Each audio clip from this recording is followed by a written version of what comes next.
Cisco show, and today we have a special guest, and it's an honor for me to have you as a guest. And today, take a look at the district attorney from Montgomery County, Bruce Castor. I want to welcome you. It's really a pleasure for you to come here at Norristown High School. We got students behind the cameras here, and I want to talk about you. Okay, I want the real Bruce.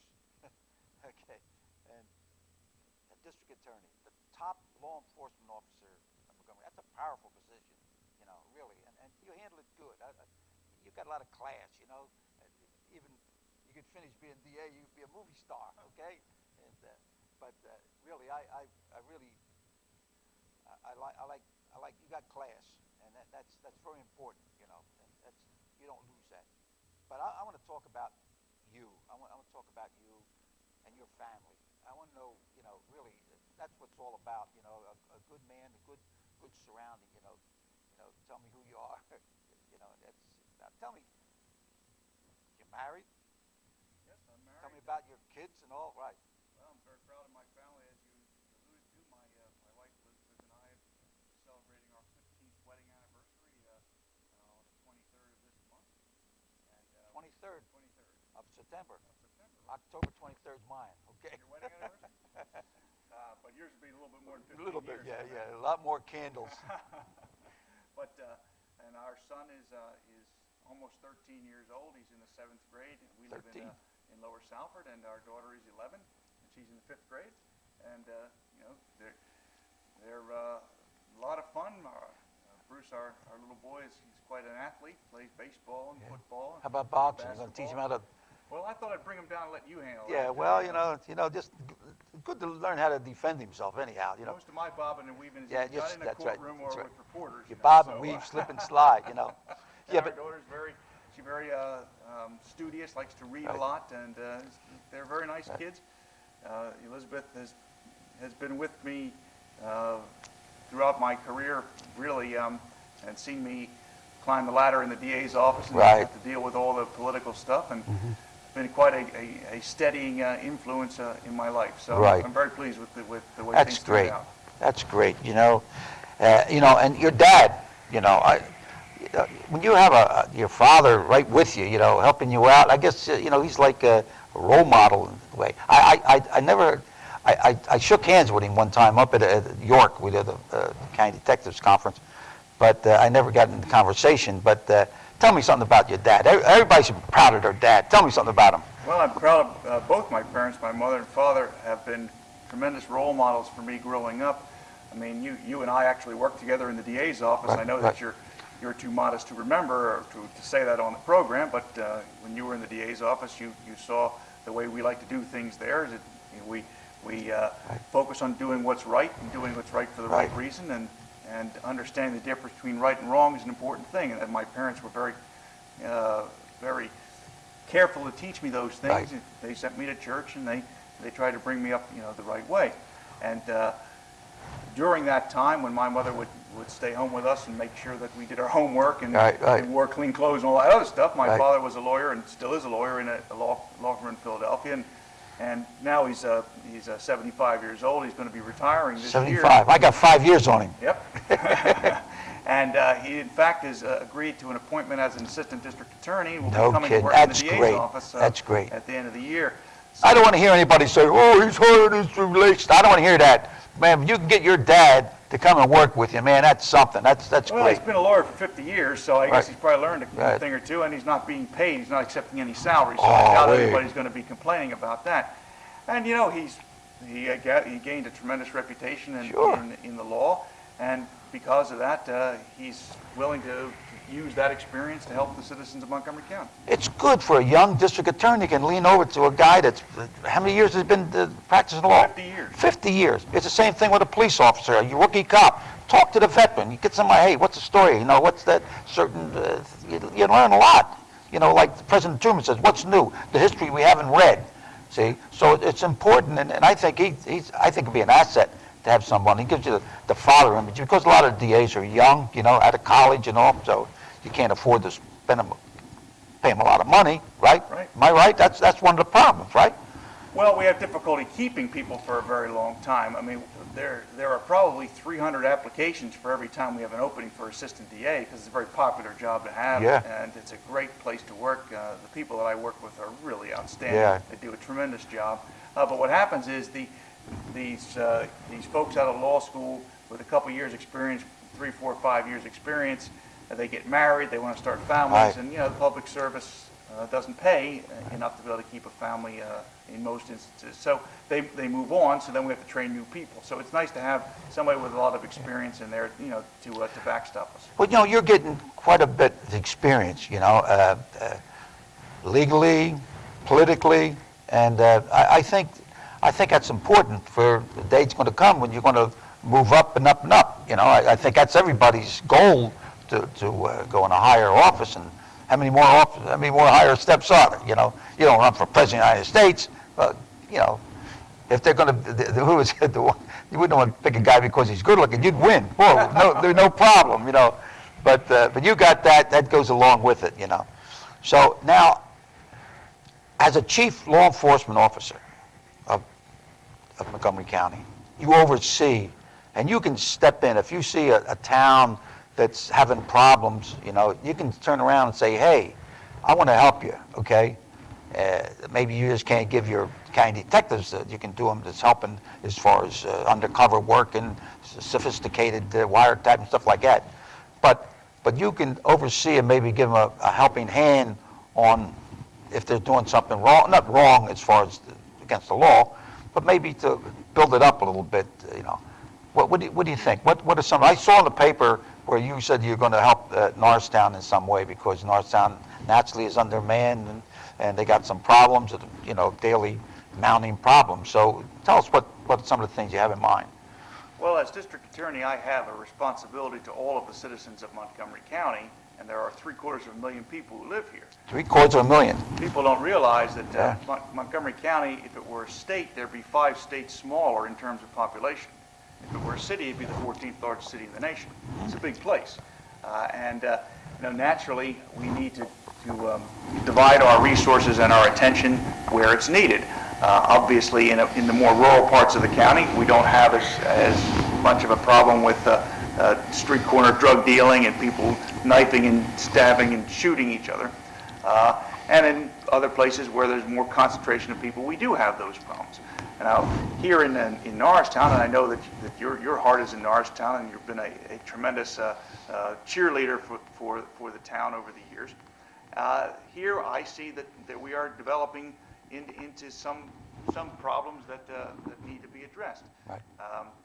When I read the reports that we get daily of people being shot on the streets, that's not good. And remember, people come to Norristown for jury service, to get their marriage licenses, to file their deeds and these sorts of things. And you don't want the county seat to be thought of as an unsafe, dirty, place where people are approached on the street to buy drugs and this sort of thing. Montgomery County is a jewel in Pennsylvania, and supposedly the county seat ought to be the jewel of the county. Right. That's the same term that Commissioner Matthews said. I That probably heard Norristown's it a from jewel. Jim. No, I don't know. No, I think it's a jewel, and he said something about between Gettysburg and Philadelphia to Carter, So really, it's a guy like you that's going to be able to do these things. And I remember I was a close friend of Mayor Rizzo, and he said, "Cisco, if you want to be a good mayor," he says, "keep that town safe and clean." And I heard just what you're talking about. You want to keep the town. See, there's quality of life things, and that's what you're touching on. So go ahead. Well, actually, former district attorney and former county commissioner Mike Marino set us on the course of assisting Norristown in being a cleaner and a more quality of life friendly type place. So when I became district attorney 5 years ago, I implemented that program. 5 years ago. That's hard to believe, isn't it? 5 years. Yeah.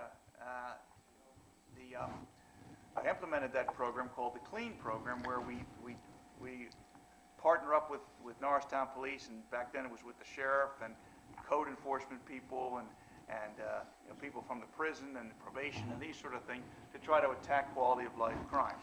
The sheriff's department has had to pull out because they're undermanned. They have more Right. courtrooms to man.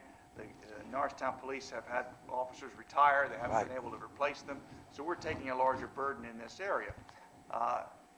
One of the things that the folks are going to be seeing in the days to weeks and weeks to come, we are going to be shifting our focus a little bit on clean to help assist the police department in dealing with violent felonies, investigating them.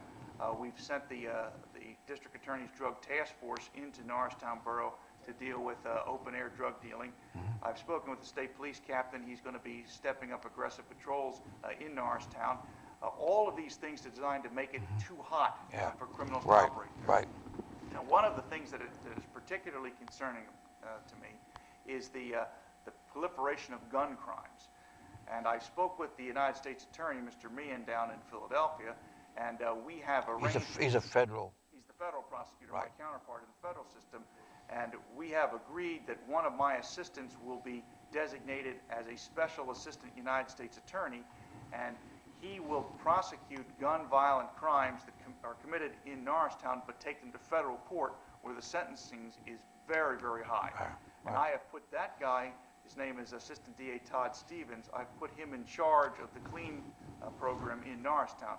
So there's going to be some changes. Yeah. It's going to become very, very hot. In other words, you're going from to federal. In other words, instead of putting a refrigerator, put them in a freezer. Exactly. They're going to Exactly move right. so fast. And these people are going to be, they're going to be sitting there, and the judge is going to say 25 years. They're going to be saying, huh? Yeah, How yeah. much?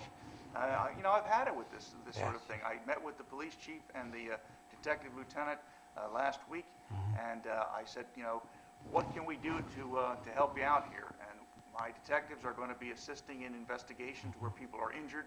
Of course, if they're killed, Right. we're automatically involved. But when they're injured severely, we're going to be focusing a lot more on narcotics trafficking to try to cut down on some of the violence that accompanies that. In addition, we're going to be taking over supervision of code enforcement In Norristown. in Norristown.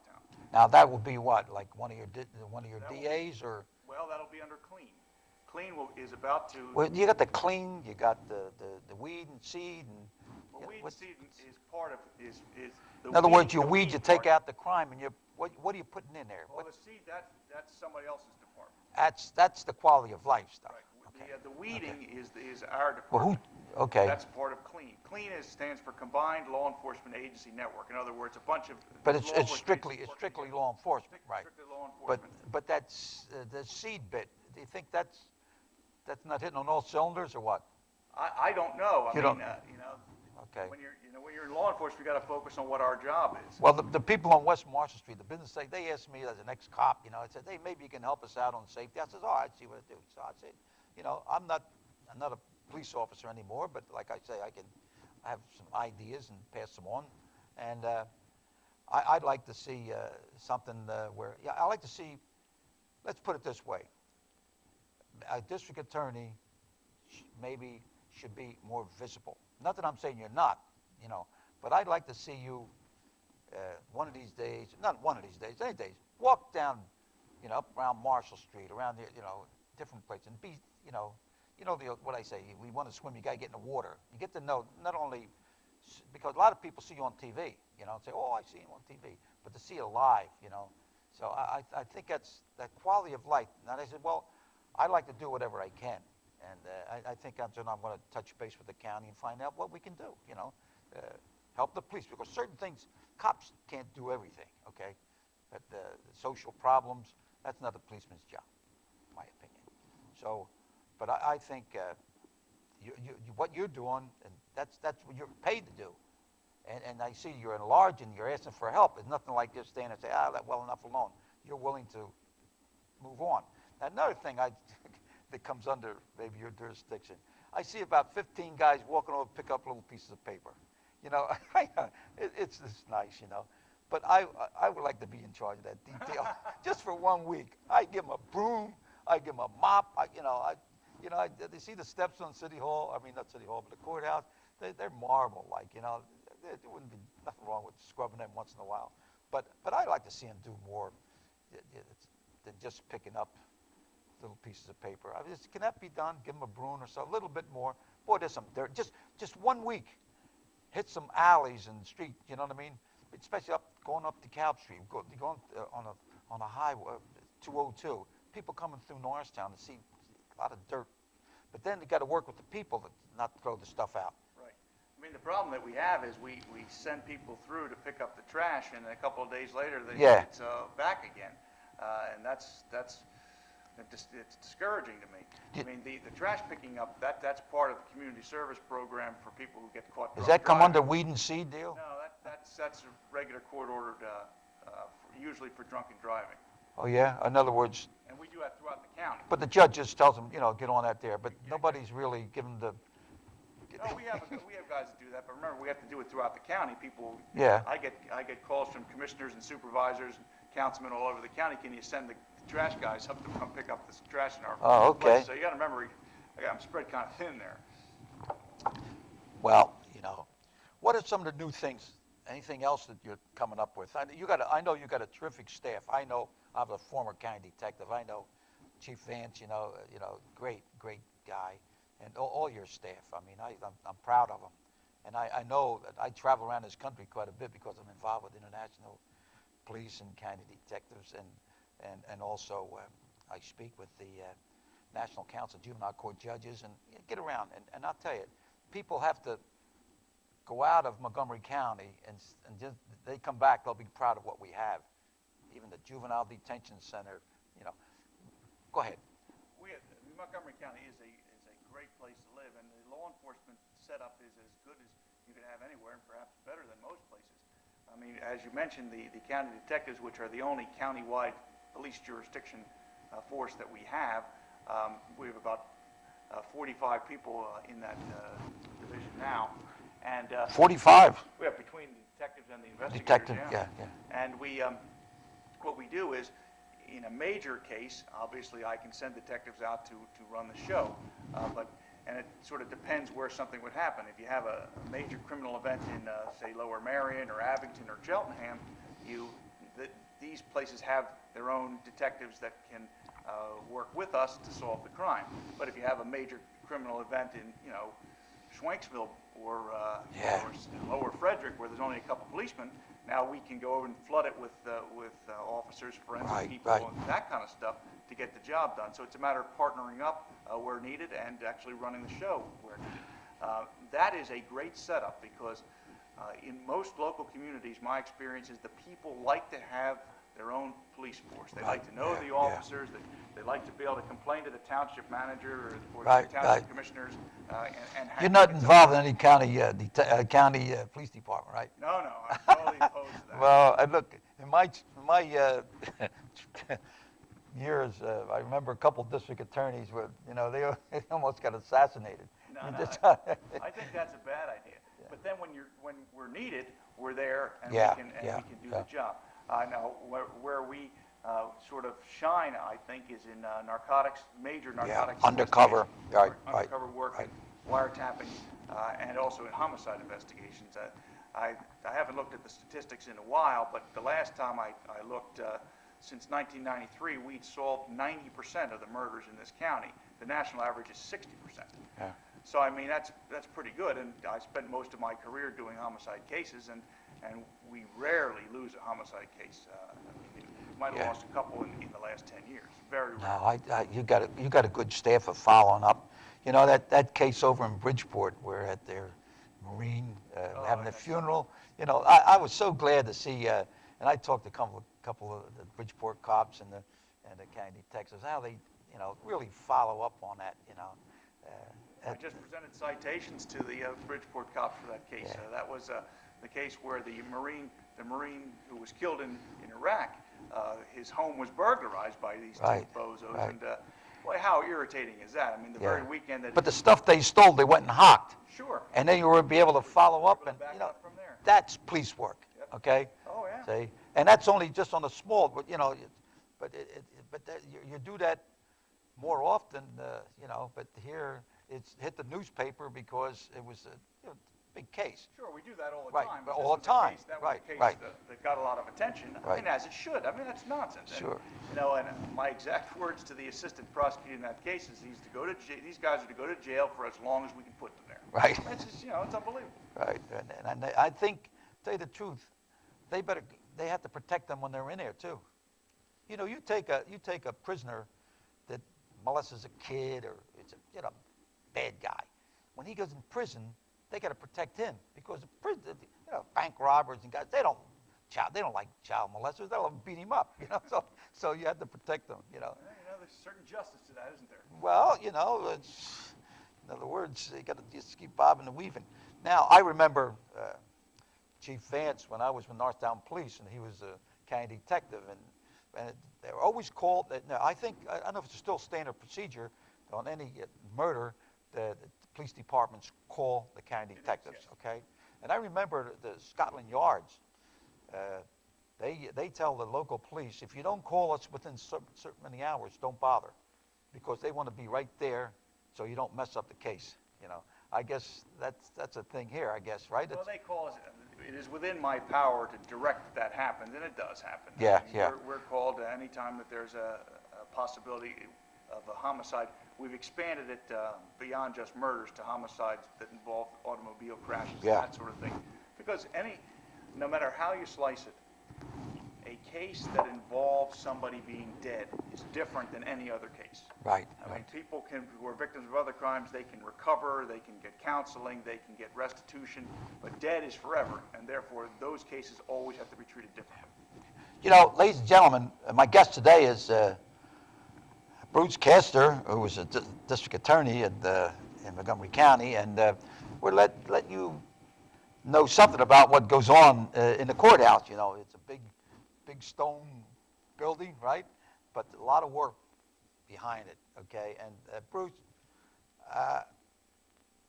one other thing, what do you think can be done to change the image of Norristown as far as this crime? There was a comedian, I can't think of his name, he's from New Jersey. He says, Norristown, he says, that's the town, he says, where you can travel a circumference of 7 miles and never leave the scene of the crime.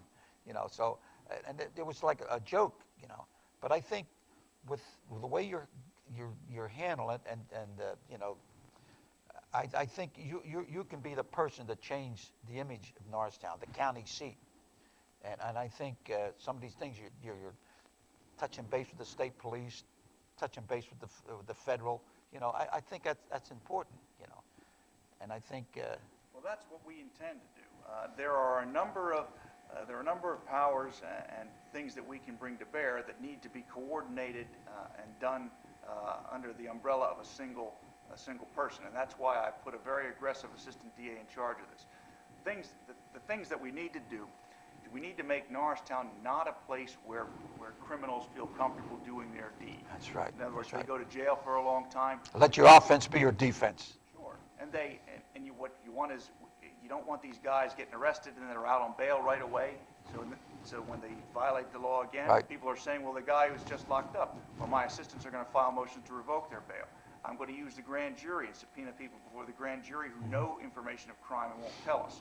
We're going to supervise code enforcement so that, there's no concern. Some landlord has got 50 people living in there, and there's no electricity, and the walls are falling down, and they get a citation. Well, they call up the councilman. The councilman has to listen to a lot of crap, and they call up the borough manager.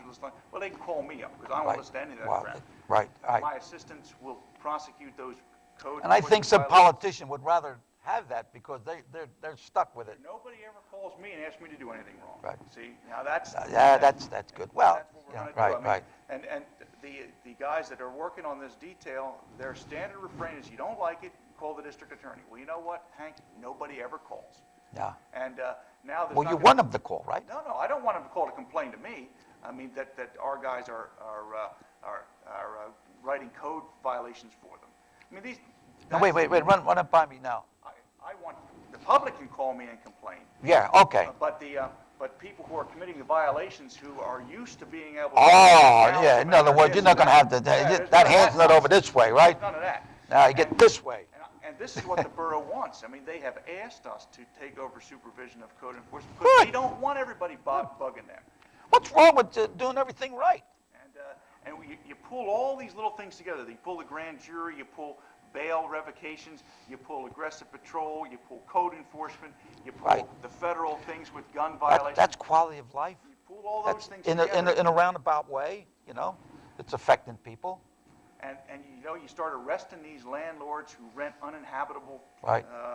places out. You start banging these people, and they'll learn that you can't do this. I mean, that's the problem. There's the culture in Norristown, like the comedian said, that Yeah. that crime is the norm. Well, we're not going to have that anymore. No. And I think, you got 3 more years to go?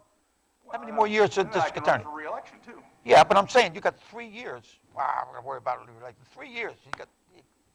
That's great. You know, Norristown, you're talking about changing the image as far as being safe, you know, for not only the citizens, but for the visitors. I think Montgomery Hospital, you know, independent, 115 years, independent hospital. They just have, I think I helped them a little bit on this, the IMRT. It's a cancer machine, okay? And before you had to go to Philadelphia, okay? Now you can get that done here in Norristown. I talked to a heart doctor. He said that they got this latest machine now. You won't have to go to Philadelphia to get this test. 2 prominent heart doctors have come back to Norristown. See, so we're saying here we are, the medical is working good. Now you're working here with the crime bit, and I think we're going to have a real happy, not an ending, beginning, okay? Bruce Castor, District Attorney, thanks a lot, okay? Thank you for having me, Hank. Righto. Ladies and gentlemen, thanks a lot for allowing us into your house, and we will see you again. And the next segment will be in reference to health for the Montgomery County Health Department, okay? Thank you, and God bless.